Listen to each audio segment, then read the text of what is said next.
Global star Ram Charan ప్రస్తుతం బుచ్చిబాబు సనా దర్శకత్వంలో RC16 మూవీలో నటిస్తున్నాడు. ఈ సినిమాను స్పోర్ట్స్ బ్యాక్ డ్రాప్ లో తెరకెక్కిస్తున్నారు. ఇందులో చరణ్ పాత్ర సాలిడ్ గా ఉండబోతుందని చిత్ర యూనిట్ చెబుతోంది. క్రికెట్ బ్యాక్ డ్రాప్ తో పాటు కుస్తీ నేపథ్యంలో సినిమా ఉంటుందని అంటున్నారు. ప్రజెంట్ క్రికెట్ కు సంబంధించిన కీలక సన్నివేశాలను రాత్రిపూట షూట్ చేస్తున్నారు. ఇక ఈ సినిమా తర్వాత సుకుమార్ తో RC17 ప్రాజెక్ట్ చేయబోతున్నాడు చరణ్.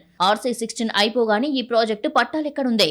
రంగస్థలం తర్వాత రిపీట్ అవుతున్న కాంబో కావడంతో RC17 పై ఎక్కడా లేని అంచనాలు ఉన్నాయి.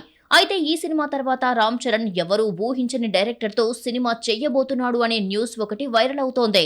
నేచురల్ స్టార్ నానితో హాయ్ నానా వంటి క్లాసిక్ చిత్రాన్ని తెరకెక్కించిన యంగ్ డైరెక్టర్ శౌర్య రామ్ చరణ్ కు ఓ స్టోరీ లైన్ చెప్పినట్లుగా సినీ సర్కిల్స్ లో చర్చ జరుగుతోంది. అంతేకాదు దీనికి రామ్ చరణ్ కూడా గ్రీన్ సిగ్నల్ ఇచ్చారట. దీంతో శౌర్య కథను పూర్తిగా డెవలప్ చేసే పనిలో ఉన్నాడంటూ రూమర్స్ వినిపిస్తున్నాయి. అయితే గతంలో కూడా శౌర్యతో జూనియర్ ఎన్టీఆర్ ఓ సినిమా చెయ్యబోతున్నట్టుగా వార్తలు రాగా అవన్నీ పుకార్లేనని తేలిపోయింది. ఇక ఇప్పుడు రామ్ చరణ్ తో అంటున్నారు. ఒకవేళ ఇదే నిజమైతే చరణ్ తో ఈ యంగ్ డైరెక్టర్ ఎలాంటి సినిమా చేస్తాడు అనేది ఆసక్తికరంగా మారింది. మరి ఈ వార్తల్లో నిజమెంత అనేది చూడాలి.